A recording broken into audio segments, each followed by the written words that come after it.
Muy bien, lo anunciado, tenemos ya comunicación con el abogado constitucionalista Omar Cairo para comentar esta situación que se ha presentado en el Congreso, entre el Congreso de la República y el Poder Judicial. Doctor Cairo, ¿qué tal? Muy buenos días.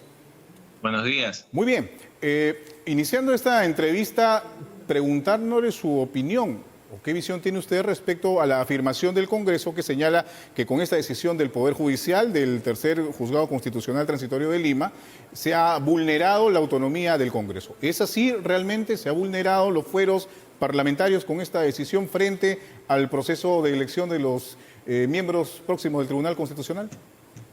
No, porque las atribuciones del Congreso están intactas. El Congreso puede designar a quien considere conveniente, según los criterios previstos en la normativa, como juez del Tribunal Constitucional. El proceso de amparo iniciado no tiene por finalidad que el Poder Judicial designe a un miembro del Tribunal Constitucional, sino simplemente que anule actos que vulneran los principios de publicidad y meritocracia, que son obligatorios para el nombramiento de este tipo de magistrados. Entonces, el Poder Judicial actúa dentro de sus competencias. El amparo sirve contra todo acto de autoridad, funcionario o persona, y dentro de las autoridades del Congreso, y ha expedido en el contexto de ese amparo una medida cautelar que es una resolución judicial obligatoria. Claro, esta medida cautelar es, como usted dice, temporal. ¿Cuánto tiempo podría demandar al Poder Judicial finalmente pronunciarse sobre el fondo de este asunto? Bueno, en términos legales, una vez que notifica al Congreso, el Congreso tiene 5 días para contestar, 5 días útiles, y después de eso, si es que nadie pide informe oral, el juzgado está en aptitud de sentenciar, y bueno, estos tiempos en términos reales serán más o menos un mes, porque no suelen cumplirse con rigurosidad. Entonces, claro, digamos que en 2 semanas o un mes puede haber sentencia, pero para ese momento ya se habría realizado el nombramiento. Entonces, la medida cautelar tiene como objeto asegurar la eficacia de la sentencia. Si hoy se realiza el nombramiento, no tendría ningún sentido que se emita sentencia dentro de 2 semanas o un mes, calificando si es nulo o no el nombramiento, o si claro, son nulos los actos de la comisión. Entonces, la medida cautelar por eso es que actúa frente al peligro en la demora. Claro, pero aparentemente el Congreso de la República va a seguir adelante con su propósito de continuar con el proceso. De hecho, ha salido un comunicado anoche, casi a la medianoche, por parte del propio Congreso de la República, indicando que a través de la Junta de Portavoces se acordó proseguir con esta situación. Entonces, de acá a algunas horas, el Pleno va a sesionar tal como lo había planificado hoy y mañana para poder finalmente elegir a los miembros del próximo Tribunal Constitucional. Están faltando, digamos, a la norma, a la ley. Escuché también que podría configurarse algún delito de desacato. ¿Nos puede explicar esta situación que se presenta? Sí, más allá de las consecuencias delictivas, lo principal es que estarían actuando en desobediencia de un mandato judicial, y todo lo que realicen sería nulo.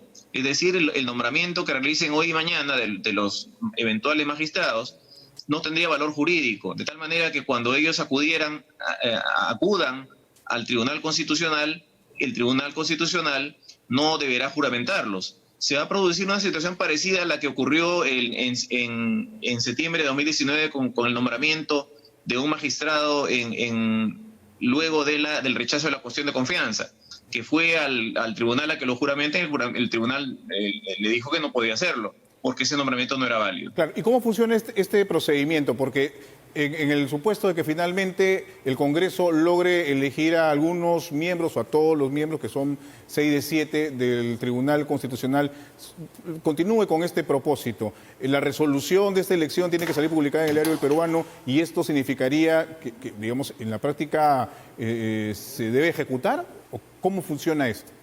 No, repito que es una resolución que está yendo contra un mandato judicial. ¿Ya? Entonces no tiene valor jurídico, por razón por la cual el peruano así sea publicada luego de todo este proceso de elección.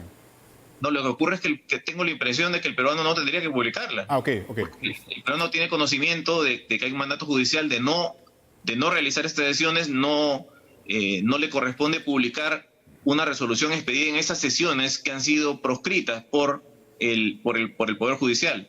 Ahora, usted ha mencionado el tema de la publicidad de la motivación frente a los actos que ha desarrollado el Congreso en medio de este proceso de elección. Esto significa que no ha habido la transparencia correspondiente para que las personas que nos están viendo puedan entenderlo, porque algunos congresistas anoche, luego de conocer esta decisión, señalaban que se había cumplido con el tema de la transparencia. Las sesiones habían sido públicas, se habían visto a nivel nacional incluso las entrevistas a los postulantes al Tribunal Constitucional. ¿Esto es exacto o no? No, el mandato del reglamento es claro, tiene que justificarse por qué se le asigna un puntaje determinado a cada candidato.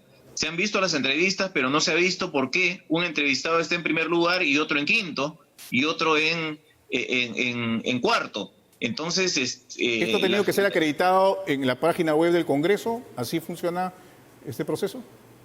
Exactamente, ha tenido que ser suficientemente publicado y en realidad lo único que hay es una lista de postulantes con sus puestos y su puntaje. Y nadie sabe por qué uno tiene un puntaje superior al segundo, el segundo al tercero, al cuarto y así.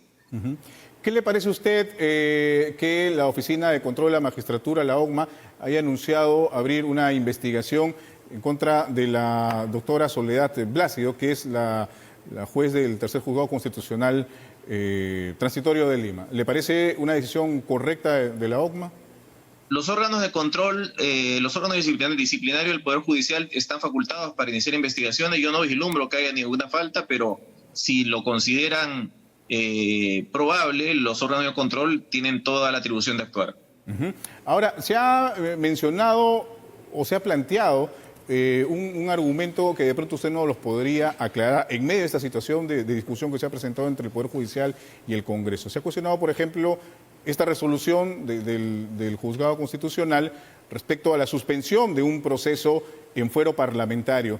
Y han salido algunas figuras a plantear algo sobre la mesa, que de igual forma como el Poder Judicial ha suspendido o dejado en stand-by este proceso, podría hacer lo mismo con el proceso electoral que todavía no ha culminado en nuestro país a la presidencia de la República. ¿Es correcto esto? ¿Podría haber eventualmente alguien que presente una acción de amparo frente a este proceso electoral o no funciona así?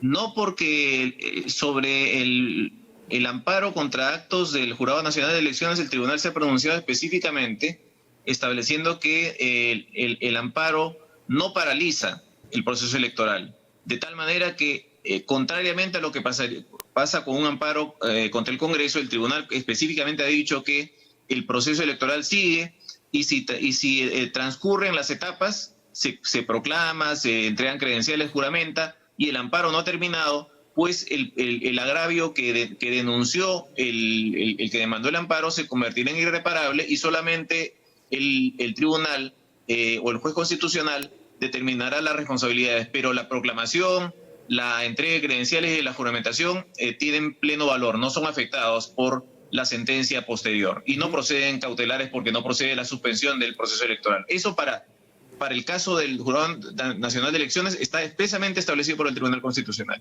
El hecho de que una juez supernumeraria haya emitido esta resolución suspendiendo el proceso de elección de los miembros del Tribunal Constitucional, digamos, ilegitima esta decisión del Poder Judicial porque otro de los argumentos, por ejemplo, el señor Luis Valdés, presidente de la Comisión de Constitución, el congresista César Combina de Alianza para el Progreso, han lanzado duras críticas hasta calificativo respecto a la decisión de la jueza Blásido, ¿no? Ha señalado que es supernumeraria, que ha sido designada a dedo, que ha sido designada a sueldo, incluso que la decisión linda con el prevaricato.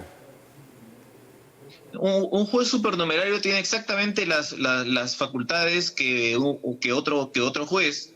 Puede emitir sentencias, con mayor razón puede emitir medidas cautelares. En cuanto al prevaricato, no existe prevaricato. El prevaricato consiste en emitir una resolución contra el texto expreso de la ley y no hay ninguna ley que prohíba ordenar medidas cautelares contra el Congreso para suspender actos parlamentarios.